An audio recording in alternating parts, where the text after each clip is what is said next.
Welcome back to the deep dive. Today we're talking about that low hum of worry that sometimes just won't turn off.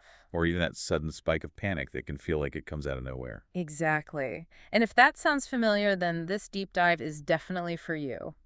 We're going into the reality of anxiety, not as a big clinical diagnosis, but as an experience, a physiological thing that happens in everyday life. That's right. And we've got some fascinating material that uses this one really powerful metaphor that anxiety doesn't shout at you, It whispers. it whispers.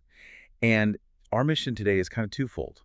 First, we want to trace how those whispers can build up into something truly overwhelming. Okay. And second, we want to break down one simple, very practical technique that went viral for a reason. The 5-4-3-2-1 method. That's the one. It went viral because it actually works. It helps bring people back down to earth.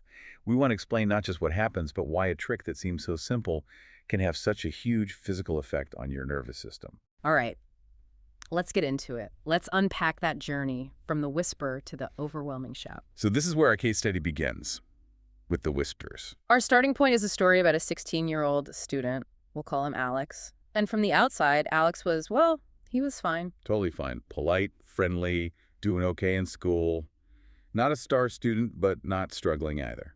He was basically invisible in his struggle. But what this case study shows is that his struggle wasn't random. It was almost ritualistic. It started every single morning. These were the initial whispers.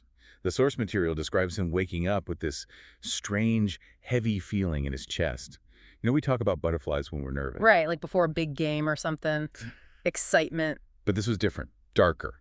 The description was that they felt like heavy, nervous ones beating their wings too fast. That is such a specific and unsettling image. It's not anticipation, it's dread. It's this internal alarm going off with no obvious reason. Exactly. And he'd try to reason with it. He'd tell himself, it's just school. You know, it's just the bus.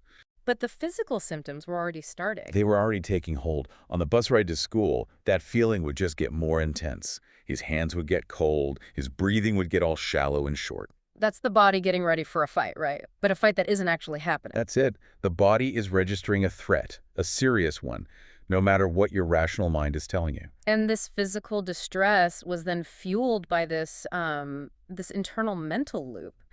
His mind wasn't just vaguely worried. No, it was very specific. It was running a script of worst-case scenarios over and over. What kind of things? Oh, the classics. What if I fail the test? What if the teacher asks me a question and I don't know the answer? But the real core of it, the one that drove so much of the social fear was, what if everyone thinks I'm stupid? That's the one. The fear of being exposed, of public judgment. That's what really cranks up the volume on the physical feelings, isn't it? It's the ultimate amplifier.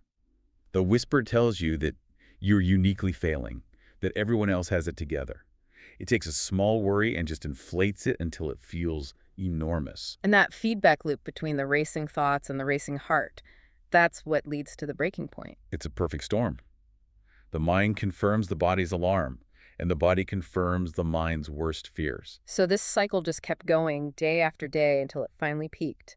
The case study calls it Alex's worst day. It happened in English class on a totally normal Wednesday. And just like that, the whispers became a scream. The physical escalation here is, it's terrifyingly intense. What did he feel? He suddenly felt like the room was closing in on him, like it was getting smaller. His heart started pounding just way too fast. His vision got a little blurry around the edges. So his sympathetic nervous system is just in complete overdrive. Total takeover. It's pure biological chaos. His body is screaming at him to flee, to run. But he's stuck. He's sitting in a chair in the middle of a classroom. He's got this crushing urge to escape. But at the same time, he's just desperate not to draw any attention to himself. And that's the agony of it, isn't it? The need to run versus the need to appear perfectly normal. It creates this internal pressure cooker. He manages to ask to go to the bathroom. And as soon as he's out in the hallway, he feels his legs shaking. Right. The physical strain is undeniable at that point. He gets to the bathroom, leans on the cold sink, and he's just hit with this profound sense of being utterly alone. Yeah, and the thoughts come rushing back. Why am I like this? Other people don't feel this way. Which is the great lie of anxiety, because so many people feel this way. But because no one talks about it, the isolation feels absolute. So we've talked about the peak of the panic, but what really stood out to me was the aftermath, what the source calls the hidden marathon. Yes, this is so important. After he managed to get himself together and to go back to class, he didn't feel relieved. He felt depleted, utterly exhausted. The source says he felt like he had run a marathon without moving. So why is that? He was just sitting at his desk. Why would his body feel physically exhausted? Because your body doesn't really know the difference between a psychological threat and, say, being chased by a tiger. When that panic response hits, your adrenal glands flood your system with cortisol and adrenaline. The stress hormones. The stress hormones. Yeah. Your heart rate, your blood pressure, your breathing, everything surges. Your body's activating all these large muscle groups, getting them ready for intense physical exertion. Even if you don't actually move? Even if you don't move an inch. Yeah. That whole process burns a massive amount of energy. So afterward, you're left with this legitimate biological fatigue. It's a burnout.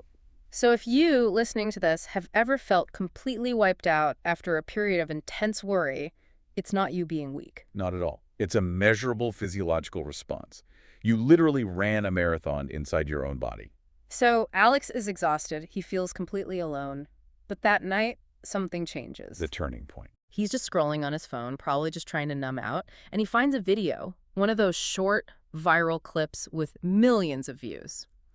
It's a girl sharing a trick that she said saved me during my worst panic attacks. And this is huge. For Alex, who's just asking himself, why am I like this? To see someone else, a total stranger, not only describe his experience, but offer a solution. It's transformative. It's the first proof that he isn't alone. And the trick she shared was the 5-4-3-2-1 grounding method. Right. And the core principle here is so smart. Anxiety lives in the future, right? In the land of what if. What if I fail? What if they laugh? Exactly. This grounding method is an immediate cognitive interruption. It forces your brain to stop worrying about what might happen and focus really intensely on what is happening right now. Okay, so let's walk through the exact steps because the progression through the senses is really the key here. It is. You start with your most dominant sense sight. First, you name 5 things you can see. And this forces you to scan your environment, to actually process the specific, non-threatening things around you. Then you move to touch. You find 4 things you can feel. This is so good for bringing you back into your body. The texture of your jeans, the coldness of a metal chair, the smooth screen of your phone. Next, hearing. You listen for 3 distinct things you can hear. And this forces your brain to process external data instead of that internal noise, that internal script of worry. Maybe it's a clock ticking or traffic outside. Then you go to the quieter senses. You identify 2 things you can smell. Which often requires a bit more focus, a deliberate search. And finally, you anchor it all with one final sense. Think of 1 thing you can taste. Maybe it's the coffee you had an hour ago, or the mint from your gum. It's the final lock, bringing you completely into the present moment. And what's amazing is how universal this is. The comments on that video were just filled with people saying this helped them on a plane, at work, in the middle of a test. It works because it's based on human biology, which is the same no matter where you are. Okay, so now we get to see it in action. The very next morning, on the bus, that same anxious feeling starts to creep in. The ritual begins. But this time is different. This time, Alex has a tool. He decides to actually try it. And that's the moment of agency, isn't it? Mm. He's shifting from being a passive victim of the feeling to an active manager of it. Okay, so let's run through what he actually did on the bus. For the 5 things he could see, he listed backpack, window, seat, shoes, sign. Just simple factual observations. He's observing his reality, not his fear. Then 4 things he could feel. The metal bar, his jacket, the seat, his phone. Tangible, immediate sensations. They disrupt that internal feeling of dread. 3 things he could hear. People talking, engine noise, a distant siren. He's actively filtering his environment, which is a task that requires focus. It's very hard to do that and maintain a full-blown panic spiral at the same time. Then 2 smells, coffee and the smell of the rain. And finally, 1 taste, mint gum. And the result was immediate. It was surprising. His heart slowed down. His breathing got deeper, more normal. His mind stopped racing. Now, the anxiety didn't just vanish. That's not the point. But the description is perfect. It became softer-like, reducing the volume of a very loud radio. And that gave him something that panic always steals. A sense of control. A sense of control. He didn't stop the feeling, but he controlled his response to the feeling. Okay, so this brings us to the big question. Why does this work? Why does making a simple list interrupt something as powerful and biological as a panic attack? That's the deep dive. It feels like a simple mental trick, but it's actually a neurobiological intervention. Okay, break that down for us. So panic lives in the limbic system, mostly in the amygdala. Think of it as the brain's alarm center. When it fires, it takes over. It hijacks your system and shuts down your higher-level thinking. The rational part of your brain goes offline. It goes offline. The 5-4-3-2-1 technique works because it forces you to reactivate that rational part, the prefrontal cortex. Ah, so the act of deliberately looking around, identifying an object, and naming it, that's a prefrontal cortex job. Exactly. That's an executive function. And here's the critical part. The prefrontal cortex cannot be engaged in that kind of focused analytical task and be completely seized by a panic spiral at the same time. They are, in a way, mutually exclusive states. So by forcing your PFC to work, you are physically, neurologically interrupting the circuit that's driving the panic. You're sending a signal down to the amygdala that basically says, hey, stand down. The boss is up here. I'm looking around, and I can confirm there is no tiger in this room. Wow. So it's not just a distraction, it's a system reboot. That's a great way to put it. And that feeling of regaining control, of having a tool that works, is why this thing went viral. It's simple, it's free, and it's real. It shifted the whole conversation from, you have to be strong and just push through it. You need to understand yourself, notice your feelings, and have tools to stay grounded when things get too heavy.